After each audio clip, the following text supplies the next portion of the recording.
సరే వాక్యంలోకి వెళ్దాం. పోయినసారి జరిగిన కుటుంబ ప్రార్థనలో దేవుడు దేని గురించి మాట్లాడినారు?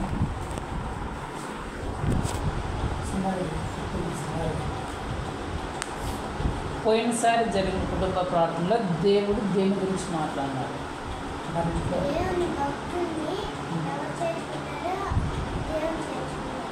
హల్లెలూయా చెప్పటండి. అది ఈ ఇంట్లో జరిగిన కుటుంబ ప్రార్థన. వెరీ గుడ్, మంచిది. పోయినసారి జరిగిన కుటుంబ ప్రార్థనలో పోయినసారి జరిగిన కుటుంబ ప్రార్థన ఎక్కడ జరిగింది? చివరిసారిగా గుంటూరులో జరిగింది. ఎక్కడ? గుంటూరులో జరిగింది. శుక్రవారం గుంటూరులో జరిగింది. శనివారం ఎక్కడ జరగాల? మా ఇంట్లో జరగాల. మళ్ళీ వచ్చినారా ఒకరమ్మా? ఎన్ని రోజులైంది మీరు వచ్చి? శనివారం ప్రార్థనకు వచ్చి ఎన్ని రోజులైంది? ఎన్ని రోజులైంది చెప్పండి? 3 నెలలు అయింది. 3 నెలల పైన అయింది. శనివారం మీరు ప్రార్థనకు వచ్చి 3 నెలల పైన అయింది. అసలు శనివారం ప్రార్థన ఎందుకు చేయాలి తెలిసిన? శనివారం ప్రార్థనని శుద్ధీకరణ ప్రార్థన లేకపోతే సిద్ధపాటు ప్రార్థన అంటారు. ఎందుకు? ఆదివారం మనకు ఏముంటుంది? చర్చి ఉంటుంది. ఇప్పుడు అమ్మాయి ఉంది, ఆ అమ్మాయి ఎగ్జామ్ రాయాలనుకో. ఎగ్జామ్ రాయాలంటే ఏం చేయాలి? అమ్మాయి ఏం చేయాలా? చదవాల ఫస్ట్. అర్థమైందా? ఎగ్జామ్ రాయాలంటే ముందు చదవాల. చదివితేనే ఎగ్జామ్ రాయగలుగుతుంది. చదవకపోతే ఎగ్జామ్ రాయలేదు. శనివారం ప్రార్థన కూడా అంతే. నువ్వు ఆదివారం చర్చికి రావాలంటే శనివారం రోజు నువ్వు సిద్ధపడాలి. శనివారం రోజు నువ్వు శుద్ధీకరించుకోవాలి. ఆ అమ్మాయి ఏమీ చదవకుండా ఎగ్జామ్కి వెళ్ళిపోయింది అనుకో. ఎగ్జామ్ బాగా రాస్తావమ్మా? బాగా రాస్తుందా? మార్కులు బాగా వస్తాయా? ఏమైనా ఫలితం ఉంటుందా? ఉంటుందా? శుద్ధీకరణ ప్రార్థన సిద్ధపాటు ప్రార్థన కూడా అంతే.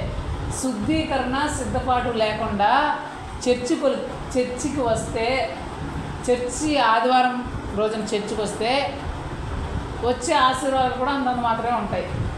ఎలాగైతే ఏ ప్రిపరేషన్ లేకుండా, ఏ చదువుకోకుండా ఎగ్జామ్కి వెళ్ళి రాస్తే మన మార్కులు, మన ఎగ్జాములు, మన ర్యాంకులు ఎలాగైతే లక్షల్లో ఉంటాయో, అట్లాగే శుద్ధీకరణ ప్రార్థన లేకుండా, సిద్ధపాటు ప్రార్థన లేకుండా చర్చికి వెళితే మనకు వచ్చే ఆశీర్వాదాలు కూడా అట్లాగే ఉంటాయి.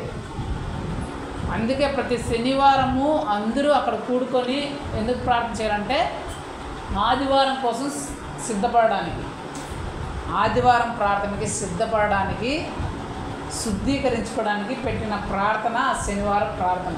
అది ఆ శనివారం ప్రార్థన యొక్క ప్రాముఖ్యత.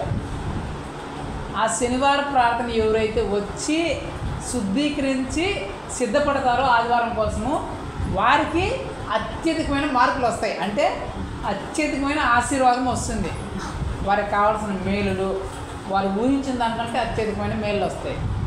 అలా లేకుండా శనివారం శుద్ధీకరణ ప్రార్థన లేకుండా, సిద్ధపాటు ప్రార్థన లేకుండా ఆదివారం సంఘానికి వచ్చే వారి పరిస్థితి ఎలా ఉంటుందంటే వారి పరిస్థితి అంతంత మాత్రమేగానే ఉంటుంది. ఆశీర్వాదం కూడా అంతంత మాత్రమేగా ఉంటుంది. అందుకనే ప్రతి శనివారం మీరు శుద్ధీకరణ ప్రార్థనకి, సిద్ధపాటు ప్రార్థనకి ఖచ్చితంగా రావాలని చెప్పారు. ఎందుకు ప్రార్థన రావాలా? శుద్ధీకరణ ప్రార్థనకి, సిద్ధపాటు ప్రార్థనకి చెప్పండి. ఎందుకు? ఎందుకమ్మా? ఎందుకు రావాలా? ఒకటే రీజన్ ఏంటి?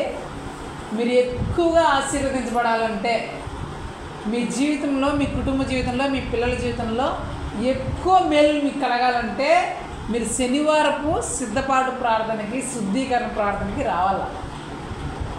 లేదు పర్లే 2 సార్లే, లేదా బతుకుతాను అంటే బతుకుతానులే అన్నట్టుగా మీకు కావాలంటే మీకు ఆ ప్రార్థన అవసరం లేదు. అర్థమైందా? ఇప్పుడు ఎగ్జామ్ రాసే కేటగిరీలో చాలా వ్యక్తులు ఉంటారు. కొందరు బాగా నాకు మంచి ఫస్ట్ ర్యాంక్ కానీ లేదా టాప్ 10 ర్యాంక్లో రావాలా అనే ఉద్దేశం కలిగిన స్టూడెంట్స్ ఉంటారు.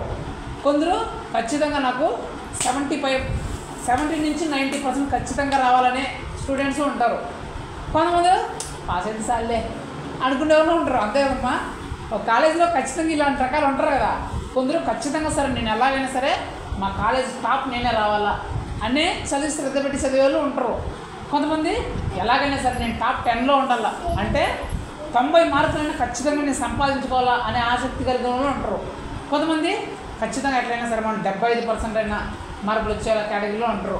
కొంతమంది గతంలో ఏదో పాస్ అయిపోతే చాలు, ఎట్లా ఒకటి ఎగ్జామ్ పాస్ అయిపోతే చాలు, ఇంకో కాలేజీకి వెళ్ళిపోయేవాళ్ళు అనేవాళ్ళు ఉంటారు కదా. ఈ రకాలు ఎట్లాగైతే ఎగ్జామ్లో ఉంటాయో, ఎగ్జామ్కి ఎలాగైతే సంభవిస్తాయో, చర్చికి మీ ఆశీర్వాదాలు కూడా అయ్యే సేమ్ ఉంటాయి. అందులో లేననే ప్రసక్తే ఉండదు. మన ఆశీర్వాదాలు కూడా దాని మీదే బేస్ అయి ఉంటాయి. మన ఆసక్తిని బట్టే, మన కోరికను బట్టే మనకు రావాల్సిన ఆశీర్వాదం డిపెండ్ అయి ఉంటుంది. మన ఆసక్తి మన కోరిక బాగుంటే ఎక్కువ ఆశీర్వాదం వస్తుంది. మన ఆసక్తి కోరిక కొంచెం యావరేజ్ ఉంటే యావరేజ్ ఆశీర్వాదంగా వస్తుంది. మన ఆసక్తి మన కోరిక అంతంత మాత్రం ఉంటే ఆశీర్వాదం కూడా అంతంత మాత్రమే ఉంటుంది. సో మన ఇంటిలో కానీ, మన కుటుంబంలో కానీ, మన పిల్లల జీవితంలో కానీ ఏ విషయంలోనే సరే మనకున్న ఆసక్తిని బట్టే, మనకున్న కోరికను బట్టే మనకు ఆశీర్వాదం ఏమాత్రం రావాలి అనేది డిసైడ్ అవుతుంది. సరేనా? అందుకు నేను చెప్తాను, శుద్ధీకరణ ప్రార్థన, సిద్ధపాటు ప్రార్థన మీకేం తెప్పిస్తుందంటే ఒకటే తెప్పిస్తుంది, ఏంటి? ఆశీర్వాదాన్ని తెప్పిస్తుంది. ఏ ప్రార్థన అయినా సరే, అది కుటుంబ ప్రార్థన కావచ్చు, శుద్ధీకరణ ప్రార్థన కావచ్చు, సంఘ ఆదివారపు ఆరాధన కావచ్చు, ఇవన్నీ దేనికోసం పెట్టినాడు యేసు ప్రభు? మీ టైం వేస్ట్ చేయాలన్నా, మీ నిద్ర కానీ, మీ నిద్ర టైం కానీ, మీ సీరియల్ టైం కానీ, మీ సినిమా టైం కానీ, మీ ఫ్రెండ్స్తో సరదాల టైం కానీ, వీటన్నిటి వేస్ట్ చేయాలని పెట్టినాడా? ఎందుకు పెట్టినాడు ఇవన్నీ దేవుడు? ఒకటే రీజన్, ఏంటి? ఇల్లు ఆశీర్వదించబడాలా, ఇల్లు అలాంటి స్థితిలోనే ఉండకూడదు, ఎదగల్లా, అభివృద్ధి చెందాలా, ఆశీర్వదించబడాలా అనే ఉద్దేశంతో దేవుడు అవన్నీ పెట్టండి. దేవుడు ఇవన్నీ మీకు ప్రార్థనలు పెట్టిన కారణం ఒక్కటే, నా బిడ్డలు ఆశీర్వదించబడాలా. మీరు ఇన్ని లక్షలు పెట్టి, ఇన్ని వేలు పెట్టి ఆ బిడ్డను చదివిస్తూ ఉండేదానికి, మీరు ఎండకి ఎండి వానకి తడిసి ఆవుల కాడికి వెళ్ళి మీరు కష్టం అంతా చేసి అమ్మని చదివిస్తున్నది ఎందుకు? నా బిడ్డ బాగుండాలా, నా బిడ్డ మంచి స్థితిలో ఉండాలా, నా బిడ్డ మంచి జాబ్ చేయాలా అనే కదా, అనే కోరికనే కదా మీరు పెట్టినారు. మీరు ఎలాగైతే మీ బిడ్డ గురించి ఆలోచిస్తారో, మనమందరం ఎవరి బిడ్డలమో? యేసుప్రభు బిడ్డలం. ఆయన కూడా అలాగే ఆశీర్వదిస్తాడు.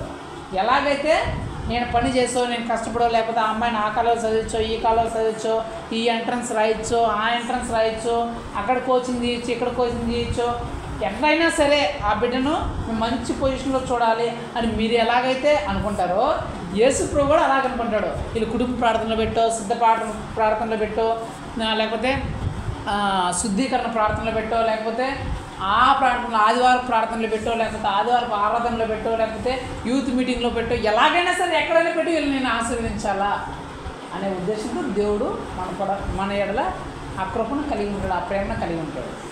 కాబట్టి ఈ ప్రార్థనలన్నీ అయ్యో మా టైం వేస్ట్ చేయడానికి ఏమో మా టైం పోతుందని మీరు అనుకోకూడదు. ఈ ప్రార్థనలన్నీ దేనికి కారణమవుతాయి? మీ యొక్క ఆశీర్వాదానికే కారణమవుతాయి, మీ మేలుకే కారణమవుతాయి, మీ అభివృద్ధికే కారణమవుతాయి. సరేనా? అందుకే శనివారపు ఆ శుద్ధీకరణ ప్రార్థన, ఆ సిద్ధపాటు ప్రార్థన చాలా చాలా చాలా ఇంపార్టెంట్. ఎవరైతే శనివారం ఆ సిద్ధపడి ఆ శుద్ధీకరించుకొని ఎవరైతే ఆదివారం వస్తారో వారి జీవితంలో అప్పటి వరకు ఊహించిన మేలులు, ఆశీర్వాదాలు చూస్తారు. కాబట్టి అది చాలా ఇంపార్టెంట్. హల్లెలూయా. కాబట్టి ఆ ప్రార్థన మీరు మిస్ కాకూడదు. సరేనా? ఎప్పుడో కుటుంబ ప్రార్థన అంటే ఎప్పుడో ఒకరోజు జరుగుతుంది, కానీ శుద్ధీకరణ ప్రార్థన ఖచ్చితంగా ప్రతి శనివారం జరుగుతుంది. కాబట్టి ఆ శుద్ధీకరణ ప్రార్థన మనం ఖచ్చితంగా ఉండాలి. సరేనా? సరే, పోయినసారి జరిగిన కుటుంబ ప్రార్థన గుంటూరులో జరిగింది. అక్కడ దేవుడు దేని గురించి మాట్లాడాడంటే, కొన్ని విషయాల్లో మెలకువగా ఉన్నామా, నిద్రపోయామా అనే విషయం గురించి దేవుడు మాట్లాడినాడు. కొన్ని విషయాల గురించి దేవుడు ఆ రోజు మాట్లాడినాడు. ఆ కొన్ని విషయాల్లో నువ్వు మెలకువగా ఉన్నావా లేకపోతే నిద్రపోయావా అనే అంశం గురించి దేవుడు మాట్లాడినాడు. ఆ కొన్ని విషయాలు ఏంటి? బైబిల్లో దేవుడు ఆ కొన్ని విషయాలను చూపించి, మా వినమ్మ ఓయ్ కూర్చో, బైబిల్లో దేవుడు కొన్ని విషయాలు చూపించి ఆ కొన్ని విషయాల్లో కొందరు మెలకువగా ఉన్నారంట, కొందరు నిద్రపోయారంట. మెలకువగా ఉన్న వారి పరిస్థితి ఏమైంది, నిద్రపోయిన వారి పరిస్థితి ఏమైంది దేవుడు చెప్పి ఉన్నాడు. ఆ కొన్ని విషయాలు ఏంటో, మెలకువగా ఉన్నవారు జీవితంలో ఏం జరిగాయో, నిద్రపోయే వారి జీవితంలో ఏం జరిగాయో మీరు చూసి తెలుసుకోండి. తెలుసుకుంటే అది మీకు ఆశీర్వాదం. ఆ విషయాలు ఏంటి, అవి కుటుంబ సంబంధించిన విషయాలా, పిల్లలకు సంబంధించిన విషయాలా, మనం చేసే పనులకు సంబంధించిన విషయాలా, లేకపోతే సంఘానికి సంబంధించిన విషయాలా, ఏ విషయాలు మీరు చూడండి ఆ వీడియో. ఆ విషయాలు చూస్తే అక్కడ మేలుకో ఉండడం వల్ల వాళ్ళకి ఏం జరిగింది, నిద్రపోవడం వల్ల ఏం జరిగింది అనేది మీకు తెలుస్తుంది. అది మీకు ఏం తెలుస్తుందంటే ఆ విషయాల్లో మీరు మేలుకొని ఉండాలా, నిద్రపోవాలనేది మీకు అర్థమవుతుంది. ఆ విషయాల్లో మీరు మేలుకొని ఉన్నారా లేకపోతే నిద్రపోయినారా మీకు తెలుస్తుంది. సరేనా? కాబట్టి ఆ వీడియోని మీరు చూసి ఖాళీగా ఉన్న సమయంలో పెట్టుకొని విని దేవుని సన్నిధిలో మీరు బలపడండి. అది పోయినసారి జరిగిన కుటుంబ ప్రార్థనలో దేవుడు మాట్లాడిన మాట. ఈ ఇంటిలో చివరిసారి జరిగిన కుటుంబ ప్రార్థనలో దేవుడు దేని గురించి మాట్లాడాడంటే, అంతకుముందు వారము దేవుడు ఒక ఇంటికి వచ్చే మార్గము ఏంటి అనే దాని గురించి మాట్లాడినాడు. సేవకుడి ద్వారా వస్తాడు అని చెప్పేసి దాని గురించి మాట్లాడినాడు. ఈ ఇంటిలో చివరిసారిగా జరిగిన కుటుంబ ప్రార్థనలో దేవుడు వచ్చే మార్గాన్ని మూసివేస్తే జరిగే పరిణామాలు ఏంటి అనే దాని గురించి మాట్లాడినాడు. అర్థమైందా? పోయినసారి కుటుంబ ప్రార్థన ఈ ఇంట్లో జరిగినప్పుడు దేవుని దేని గురించి మాట్లాడంటే, దేవుడు ఈ ఇంటికి వచ్చే మార్గాన్ని ఎవరైనా మూసివేస్తే జరిగే పరిణామాలు ఏంటి అనే దాని గురించి మాట్లాడినాడు. అభిమేలకి జీవితాన్ని గురించి మాట్లాడినాడు. మీరు చదవండి. సౌలు యేసుక్రీస్తు జీవితాన్ని గురించి మాట్లాడినాడు, అభిమేలకి జీవితాన్ని గురించి మాట్లాడినాడు, దావీదు గారి జీవితం గురించి మాట్లాడినారు ఆ రోజు. కాబట్టి మీరు ఒకసారి కాకుండా వాళ్ళు మర్చిపోతే మళ్ళీ ఆ వీడియో ఉంటుంది. కాబట్టి మీరు చూసి నేర్చుకుని బలపడండి. సరేనా? ఈరోజు దేవుడు మనందరితో ఏం మాట్లాడతాడో చూద్దాం. సరేనా? కీర్తనలు 91వ కీర్తన 5-6.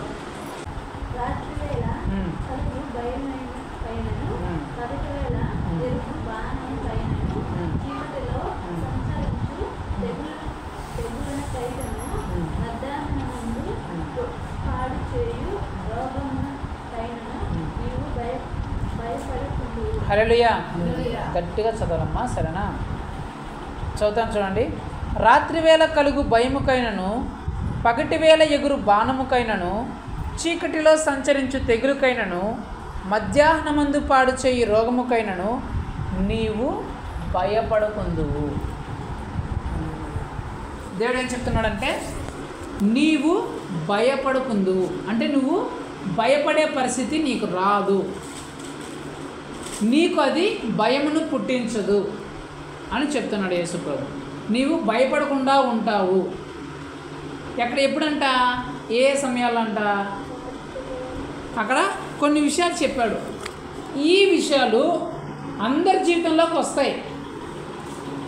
అందరి జీవితంలోకి వచ్చినప్పుడు ఆ విషయాలు వచ్చినప్పుడు ఖచ్చితంగా ఈ భయమును పుట్టించే సంగతులే. అవి ఖచ్చితంగా భయమును పుట్టిస్తాయి. అందులో డౌటే లేదు, అందులో అనుమానమే లేదు. ఆ విషయాలు ఎవరి జీవితంలోకి వస్తాయో అవి ఖచ్చితంగా వారికి భయాన్ని పుట్టిస్తాయి. అయితే నీకు మాత్రం భయం ఉండదు, నీవు మాత్రం భయపడవు, నీకు మాత్రం భయం అనేదే వాటి వలన కలగదు అని యేసుప్రభు చెప్తున్నాడు. ఈరోజు దేవుడు మనందరితో చేస్తున్న వాగ్దానము, ఈరోజు దేవుడు మనందరితో మాట్లాడుతున్న మాట ఏంటంటే, నీవు భయపడవు. చెప్పండి, చెప్పండి, నేను భయపడను. చెప్పండి. ఈరోజు దేవుడు మనందరితో మాట్లాడుతున్న మాట, నీవు భయపడవు. హల్లెలూయా. సరే, దేవుడు ఏ ఏ విషయాల్లో మనం భయపడమని చెప్తున్నాడు? అసలు ఏ విషయాలు భయాన్ని పుట్టిస్తాయి? ప్రతి ఒక్క జీవితంలోనూ ఏ విషయాలు ఒక వ్యక్తిని భయపెడతాయి? చాలామందికి ఆస్తులు ఉంటాయి, డబ్బులు ఉంటాయి, కోట్ల డబ్బులు ఉన్నవాళ్ళు ఉన్నారు, భూములు ఆస్తులు ఉన్నవారు ఉన్నారు, పలుకుబడి ఉన్నారు, అధికారం ఉన్నవారు ఉన్నారు. ఆ డబ్బులైనా సరే, ఆ ఆస్తులైనా సరే, ఆ అధికారమైనా సరే, ఆ పలుకుబడి అయినా సరే, వారికి ఉన్న ఏదైనా సరే, ఏ స్థితి అయినా సరే, ఖచ్చితంగా ఏదో ఒకటి వారి జీవితంలో భయాన్ని పుట్టిస్తుంది. వారికున్న డబ్బు ఆ భయాన్ని నుంచి వారిని కాపాడలేదు. వారికున్న పలికిబడి ఆ భయాన్ని నుంచి వారిని తప్పించలేదు. వారికున్న ఆస్తులు, వారికున్న అంతస్తులు, వారికున్న పేరు, వారికున్న కీర్తి ప్రతిష్ట ఆ భయాన్ని నుంచి వారికి కాపాడలేదు. ఖచ్చితంగా ఆ భయాన్ని నుంచి తప్పించుకోవడం వాళ్ళ వల్ల కాదు.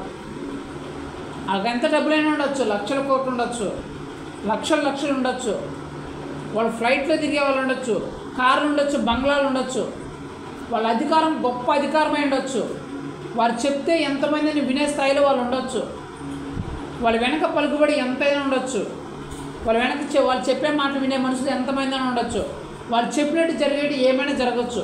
కానీ అవన్నీ ఉన్నా సరే ఆ భయం నుంచి వాడిని కాపాడలేవు.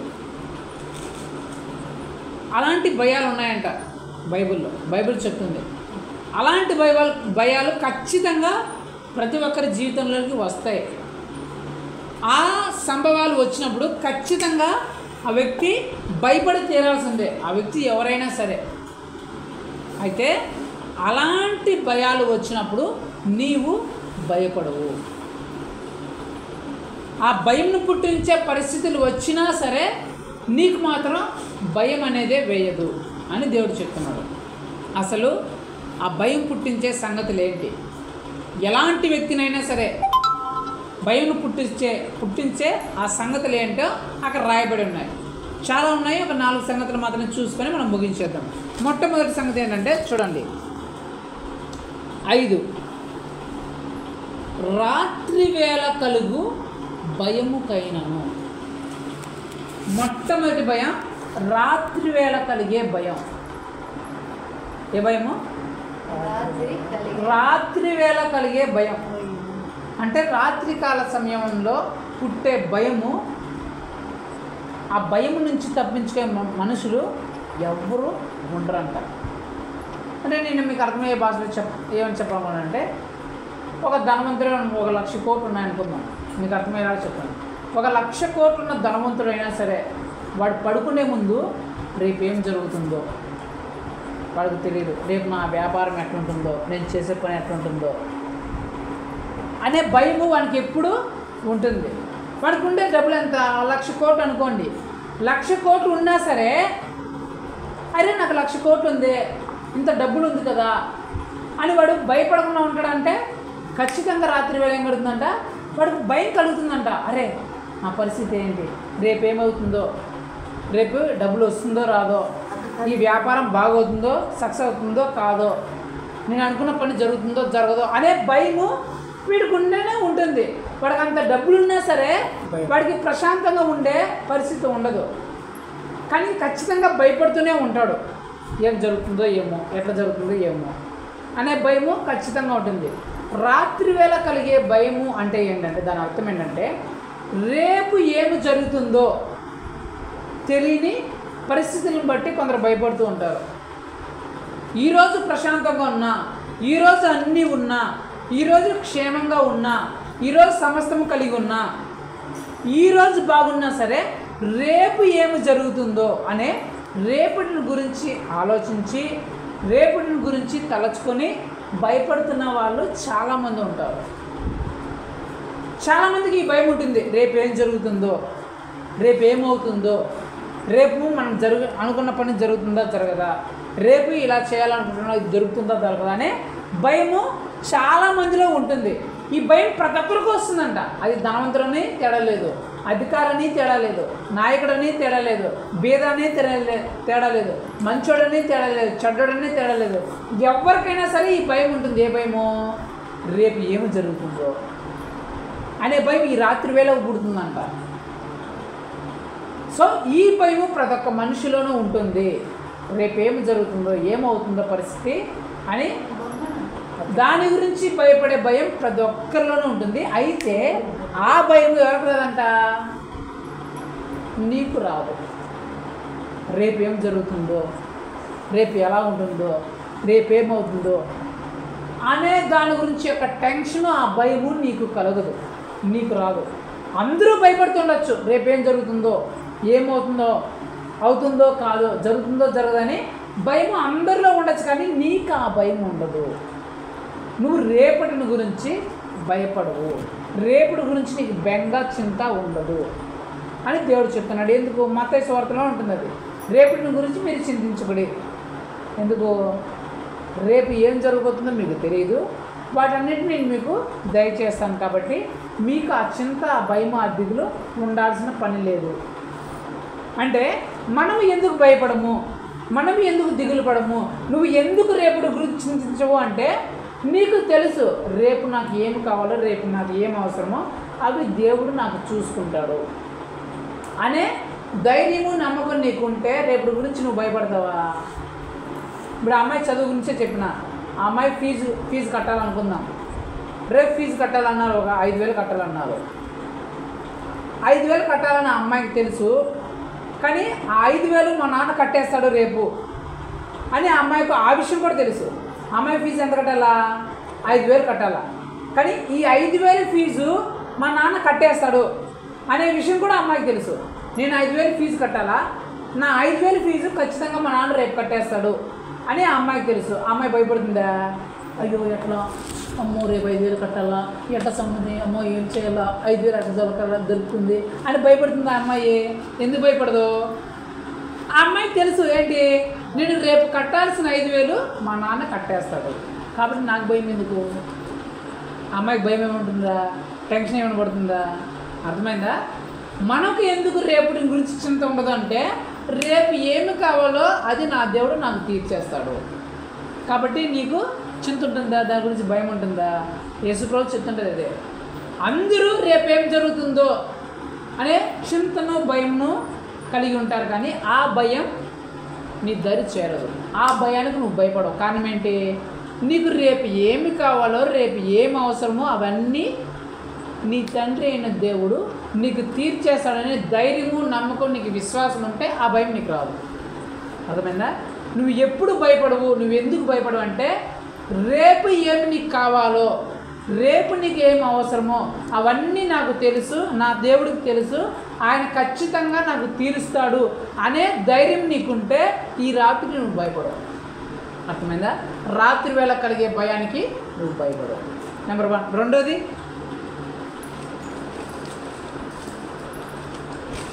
చూడండి, పగటి వేళ ఎగురు బాణముకైనా. పగటి వేళ బాణం ఎగురుతుందంట. బాణం ఎందుకు ఎగురుతుంది? బాణం ఎందుకు వేస్తారు చెప్పండి? యుద్ధం జరుగుతుంది కదా, మామూలుగా చెప్పండి, అడుగుతాను.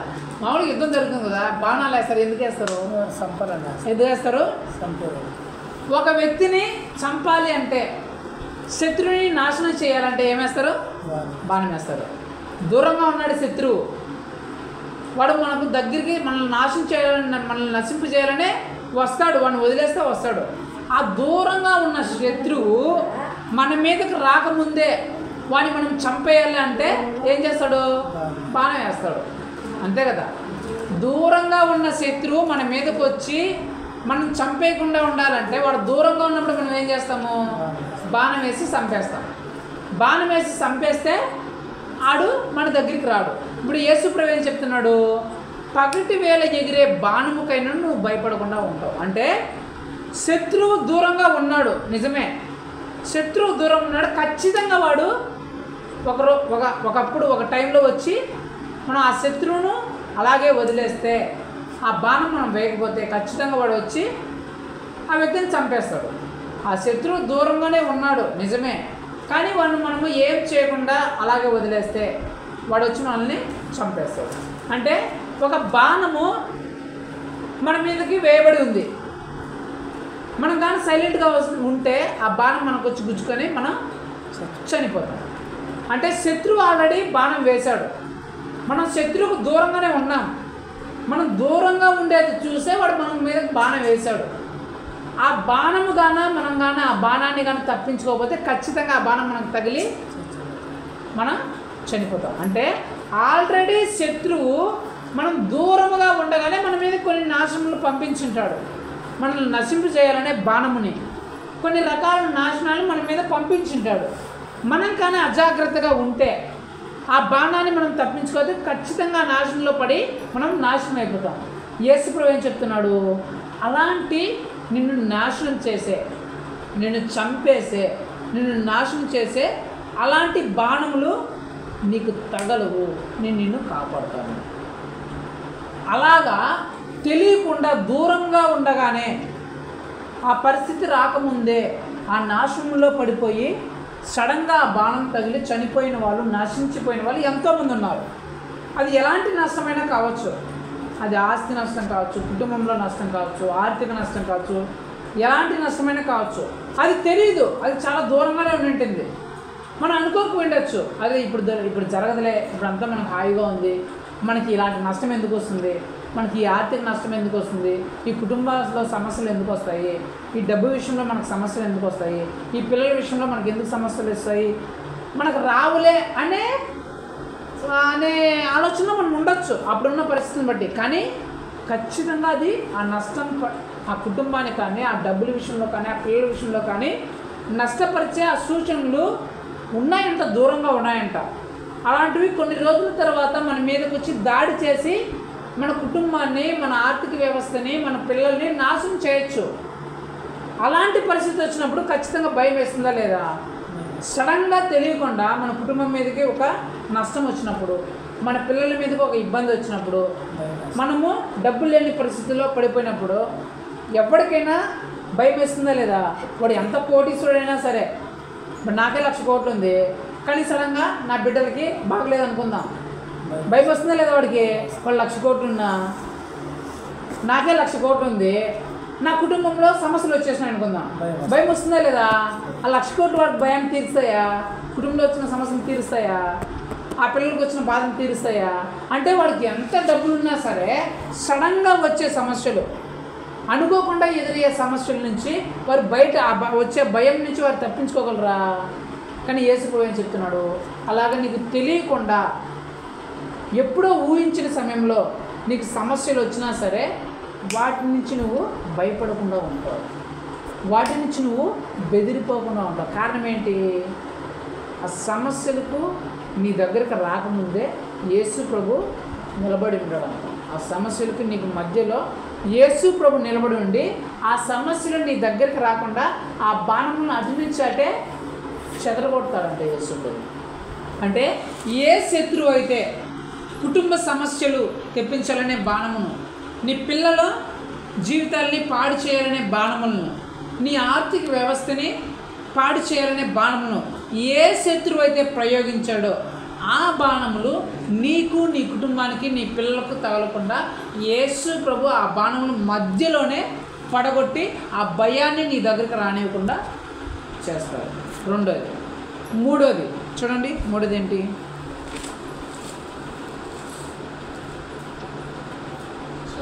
చీకటిలో సంచరించు తెగులుకైనను.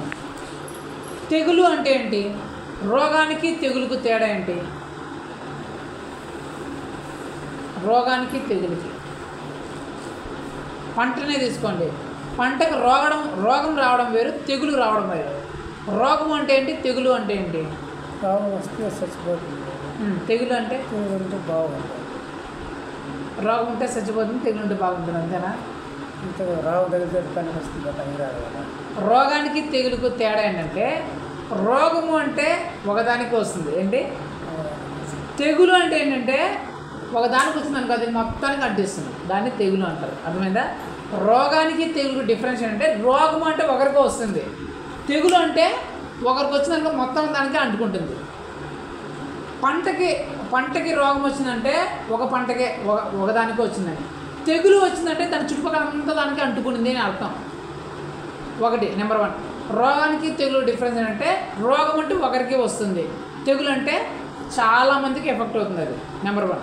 రెండో రీజన్ ఏంటంటే, రోగముకి తెగులుకి తేడా అంటే, రోగం అంటే కొంచెం సమయం మాత్రమే ఉంటుంది, తెగులు అంటే ఎక్కువ సమయం ఉంటుంది దాని నష్టం. అర్థమైందా? రోగానికి తెగులుకు డిఫరెన్స్ ఈ రెండే. రోగం అంటే ఒకరికి లేదా కొంత భాగానికి వస్తుంది, తెగులు అంటే చాలా దానికి అంటుకుంటుంది అది.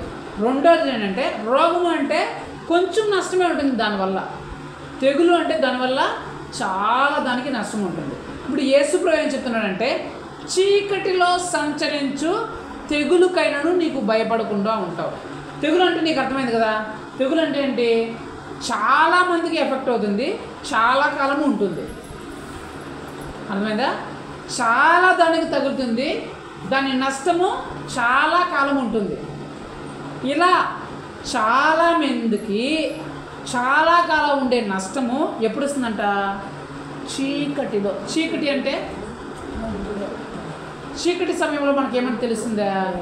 ఏది ఎక్కడ ఉంటుందో మనకు తెలియదు. అంటే అది ఎలా వచ్చిందో, ఎప్పుడు వచ్చిందో, ఎందుకు వచ్చిందో కూడా తెలియని పరిస్థితిలో ఒక భయంకరమైన నష్టము చాలా దానికి ఎఫెక్ట్ అయితే.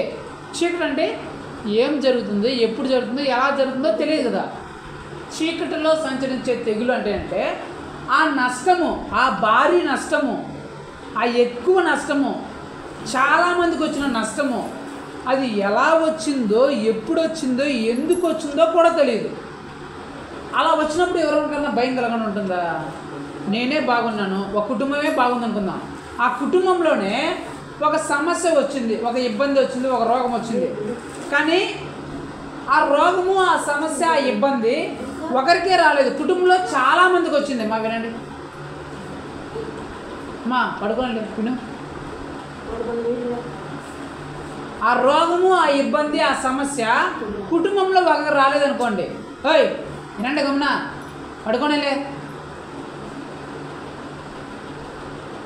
ఒకసారి వినండి మళ్ళీ వినాలా, మళ్ళీ ఎక్కడో చూడకూడదు, పట్టించుకోవడం వదిలేయాల.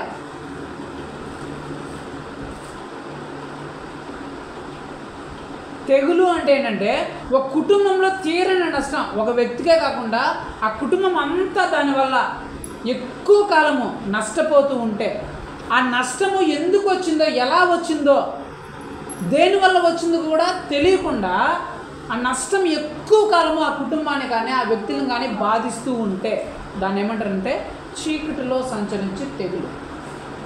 అలాంటి నష్టము ఒక కుటుంబంలో వస్తే ఎవరికైనా భయం కలగకుండా ఉంటుందా? ఆ నష్టము ఎందుకు వచ్చిందో, ఎలా వచ్చిందో, దేనివల్ల వచ్చిందో తెలియకుండా నష్టం వచ్చేసింది. అది ఒకరికి రాలా, చాలామందికి వచ్చేసింది. సపోజ్ ఒక జ్వరం వచ్చింది అనుకుందాం. ఇప్పుడు వాళ్ళ ఇంట్లో ఒక జ్వరం వచ్చింది, ఎవరికి? రత్నమ్మకు వచ్చింది. నేను పొద్దున్న పోయి అడిగానక్క ఎందుకు వచ్చింది జ్వరం అంటే ఏమో నాకు తెలియదు అనింది. జ్వరం ఎందుకు వచ్చింది అక్క నీకంటే ఏమో నాకు తెలియదు, రాత్రి అంతా బాగుంది, పొద్దున్న చూసేది ఒళ్ళు నొప్పులు, జ్వరం వచ్చేసింది అని చెప్పింది. ఆమెకు ఒకటే అనుకుందాం.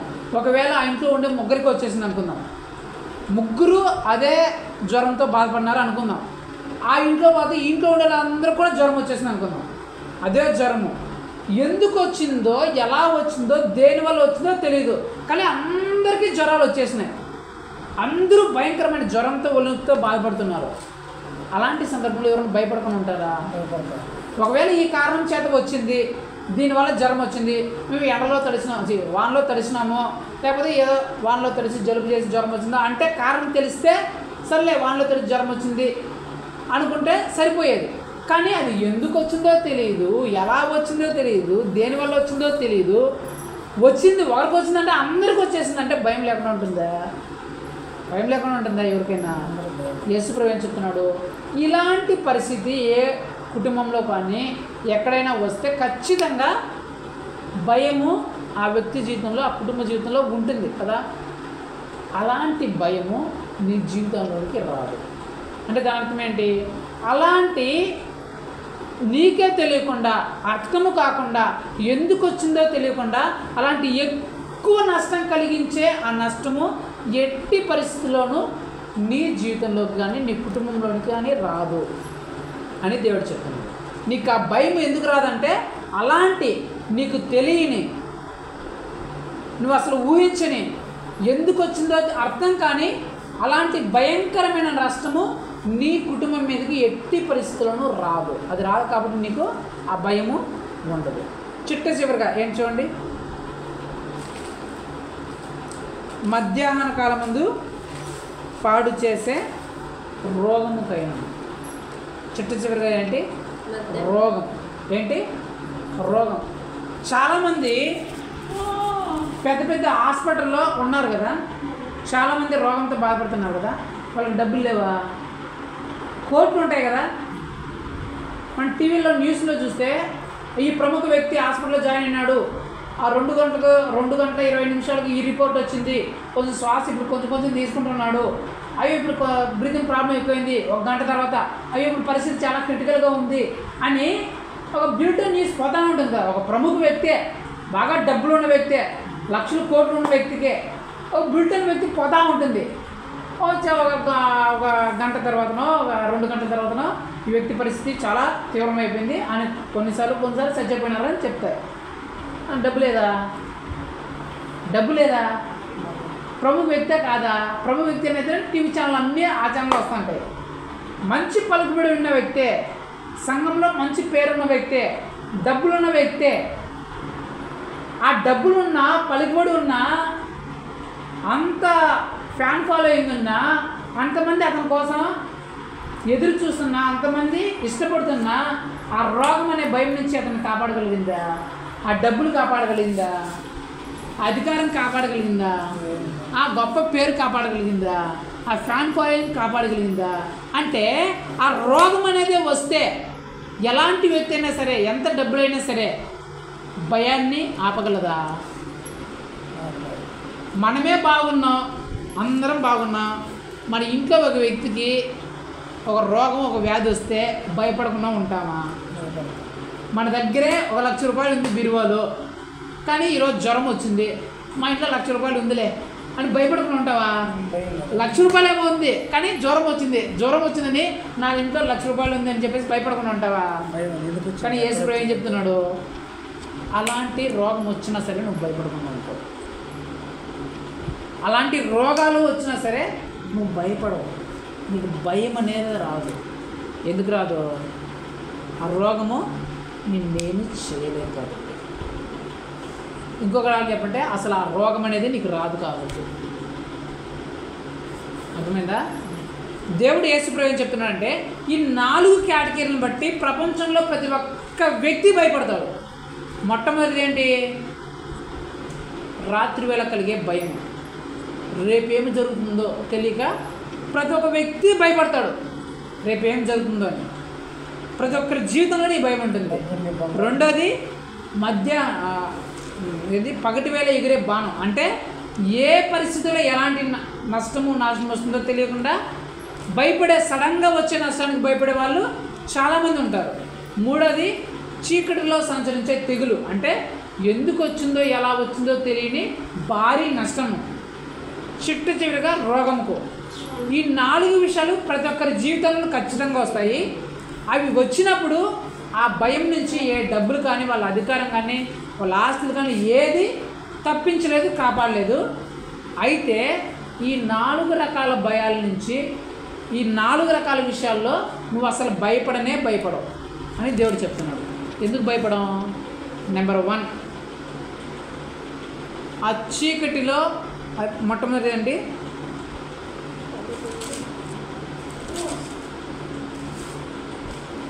ఆ రాత్రి వేళ కలిగే భయము నీ జీవితంలోకి రాదు. నువ్వు ఎందుకు భయపడవు? ఈ 4 విషయాల్లో నీకెందుకు భయము రాదు అంటే ఆ రాత్రి వేళ కలిగే భయాన్ని దేవుడు నీ దేవుడికి రానివ్వడు. అంటే రేపు ఎలా ఏమవుతుందో అనే భయాన్ని దేవుడు నీకు రానివ్వకుండా నీ అవసరాలను తీరుస్తాడు. నెంబర్ 2, మధ్యాహ్నం ఎగిరే బాణం. అంటే ఏ సడన్గా వచ్చే సమస్యలు నీ జీవితంలోకి రానివ్వకుండా దేవుడు కాపాడుతాడు. మూడోది చీకటిలో సంచరించే తెగులు నీ జీవితంలోనికి ప్రవేశింపనివ్వడు. చిట్ట చివరిగా రోగాలని నీ దగ్గరికి చేరనివ్వడు. నీకు రోగం లేకపోతే, నీ జీవితంలో, నీ కుటుంబ జీవితంలోనూ వ్యాధులు రాకపోతే నీకు భయం ఉంటుందా? ఉండదు. తెగులు రాకపోతే నువ్వు భయపడతావా? భయపడవు. బాణములు, నిన్ను నశింపజేసే బాణములు రాకపోతే నీకు భయం ఉంటుందా? ఉండదు. రేపు గురించి నీకు చింత లేకపోతే భయం ఉంటుందా? అర్థమైందా? నువ్వు ఎందుకు భయపడవు అంటే అలాంటి పరిస్థితులు ఏవి నీ జీవితంలోనికి దేవుడు రానివ్వడు. నీ జీవితంలోనికి దేవుడు అలాంటి పరిస్థితులు రానివ్వడు కాబట్టే నీకు ఆ భయాలు అనేటివి రావు. అర్థమైందా? మరి ఎందుకు నీ జీవితంలోకి దాన్ని రానివ్వడు యేసు ప్రభువు? అందరి జీవితంలోకి ఆ భయాలు వస్తాయి కదా, మరి నీ ఒక్క జీవితంలోకి ఎందుకు రానివ్వడు? వాళ్ళకి నీకు తేడా ఏమి? వాళ్ళు మనుషులు, నువ్వు మనుషులే కదా. వాళ్ళు మనుషులే, నువ్వు మనుషులువే. వాళ్ళ జీవితంలోకి దేవుడు ఆ భయాలన్నింటినీ వస్తాయని చెప్తున్నాడు. నీ జీవితంలోకి మాత్రం నేను ఆ పరిస్థితులనే రానివ్వడం అని చెప్తున్నాడు. ఎందుకు రానివ్వడు? వాళ్ళకి నీకు తేడా ఏంటి? వాళ్ళకి ఎందుకు వస్తాయి, నీకెందుకు రానివ్వడు? అది కదా తెలుసుకోవాలా. అందరి జీవితంలోకి వచ్చే భయము నా జీవితంలోనికి దేవుడు రానివ్వడు అంటున్నాడే, ఎందుకు రానివ్వడు? చెప్పమ్మా, గట్టిగా చెప్పమ్మా. దేవుడు ఆశీర్వదించాడు, నిజమే, కరెక్టే. ఇంకా ఏమై ఉండొచ్చు? అందరి మీదకి వచ్చే భయము నీ ఒక్కరి మీదకే రాదు అంటే కారణం ఏంటి? ఎందుకు? ఎవరు?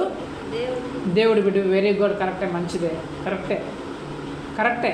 నేను ఇంకొక పదం కోసం అది నిజమే. ఇంకొక పదం ఉంటుంది అక్కడ, ఆ పదం కోసం వెయిట్ చేస్తున్నాను. అది కరెక్టే, అది నిజం. ఆ పదం ఏంటంటే నేను చదివిస్తాను చూడండి. ఎందుకు అందరికీ ఎలాంటి భయం వచ్చినా సరే, అందరికీ అలాంటి భయం పెట్టించే పరిస్థితులు వచ్చినా సరే, నీకు ఎందుకు అలాంటి భయం పుట్టించే పరిస్థితులు రావు? ఎందుకు నువ్వు భయపడకుండా ఉంటావంటే ఒకటే ఒకటి రీజన్. ఆ రీజన్ ఏంటంటే మనం ఆదివారం చర్చికి పోతున్నాం, మనం ఖచ్చితంగా కానుకలు వేస్తున్నాం, మనం కుటుంబ ప్రార్థనలో ఉంటున్నాం. ఇవన్నీ కాదు. ఇది సెకండ్ రీజన్. ఫస్ట్ రీజన్ ఏంటంటే చదివిస్తాను చూడమ్మా. 91:9.